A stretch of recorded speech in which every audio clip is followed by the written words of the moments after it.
सायली, काय मम्मी? मावशीला जेवण बनव ना सायली. मम्मी माझा ना खरंच हात खूप दुखतोय. मी नाही बनवत आज जेवण, तुम्हीच बनवा.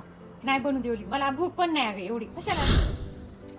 हॅलो, अगं मी ना माझा पुण्याचा बंगला आणि माझं नाव जेवढी प्रॉपर्टी आहे ना तेवढी मी सायलीच्या संगीतच्या नावाने करणार. मावशी खरंच आज माझा दुपारी ना हात खरंच खूप दुखत होता म्हणून मी जेवायला नाही बनवलं काहीच. पण आता सांगा, आता काय बनवू जेवायला? मासवडी बनवू का?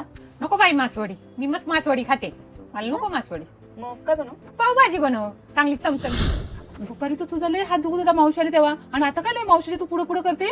मम्मी तुम्हाला नाही माहिती, मावशी ना मागाशी फोनवर बोलत होत्या की त्यांची सगळी प्रॉपर्टी आणि त्यांचा पुण्याचा बंगला माझ्या आणि ह्यांच्या नावावर करणार आहे. मावशी तुम्ही निघाले, पण तुमची सेवा करण्याचा पण मला वेळ नाही मिळाला. अजून जर 4-5 दिवस राहिले असते तर मी खरंच तुमची खूप चांगली सेवा केली असती. हो मावशी, राहा ना जरा. अगं सायली, माझ्या नावावर जर बंगला असता ना मी खरंच तुझ्या नावावर केला असता. चल येते मी. हा